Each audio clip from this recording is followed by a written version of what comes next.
Over 20,000 people in the UK have been targeted online by Chinese spies, and that is according to the head of MI5. Ken McCallum accused China of a sustained campaign on a pretty epic scale as he made an unprecedented appearance at a security conference in California alongside the heads of the US, Canada and Australia. Joining me now is Michael Baker, a former CIA operative. Michael, thanks so much for joining us. What's fascinating is what the spying of the Chinese is setting out to achieve and how it is they're achieving it, because they're filching, it seems, all our best ideas, the ideas that research and development teams spend years and years and an enormous amount of money working up. Is that right? They're taking the cream off the top.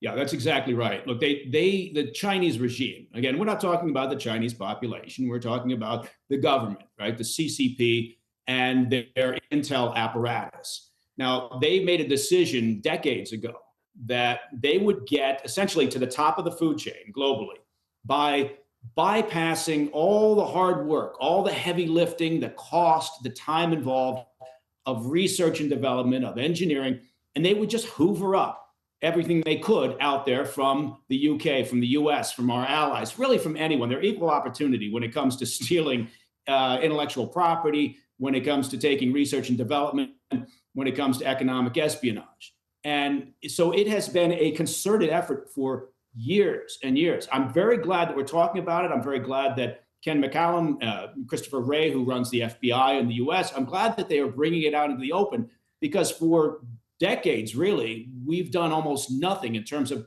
calling out the Chinese regime, the CCP, and again, their intelligence operations for the damage that they're doing globally. How do we know they're doing this? Question one. Question two, how are they doing it? Well, question one, we know in part because here in the US, as an example, the FBI, which is the colleague to MI5 in the UK, our domestic service, they are opening up a counterintelligence operation, a case that is China focused basically every day of the year.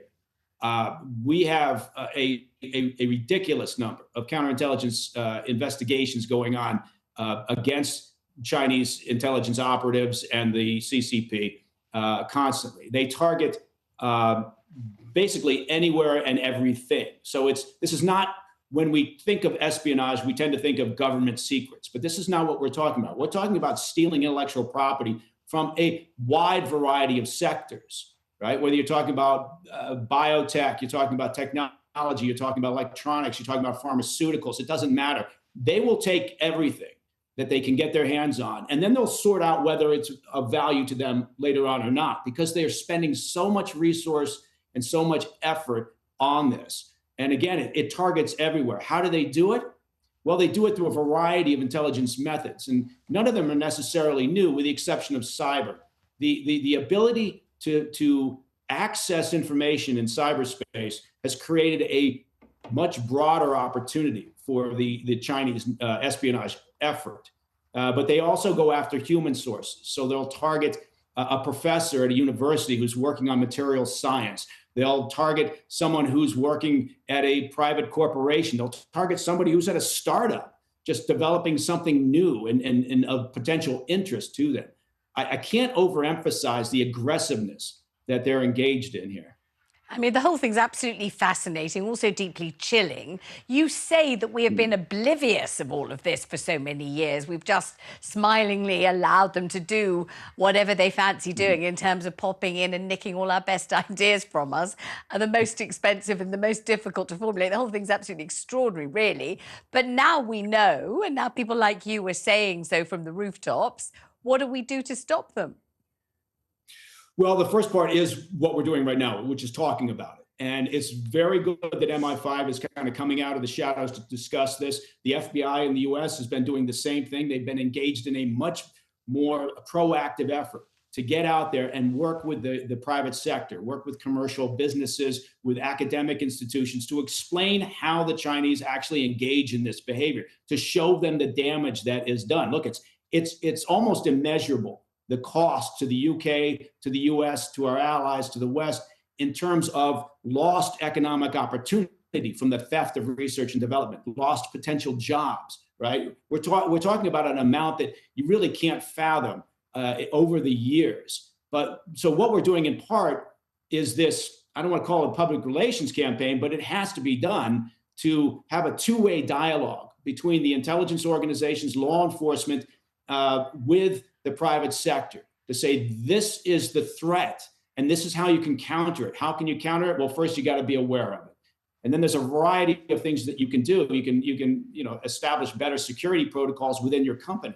And people shouldn't imagine that just because they're not engaged in national security matters, right, as a company, they shouldn't imagine that they're not of interest. Again, I can't understate this. The Chinese intel apparatus is interested in almost everything, right? And again, they've got the resource to collect it all and then set it there and look at it and say, okay, this is of interest to this state-owned company. This is it, because the whole point here is to promote their own economy, their own state-owned businesses and pseudo-state-owned businesses. Michael, thank you very much indeed. I mean, it really is a kind of eye on a totally different world. I find it feels as if it's a film script that you're revealing, and you're not. It's astoundingly and terrifyingly true.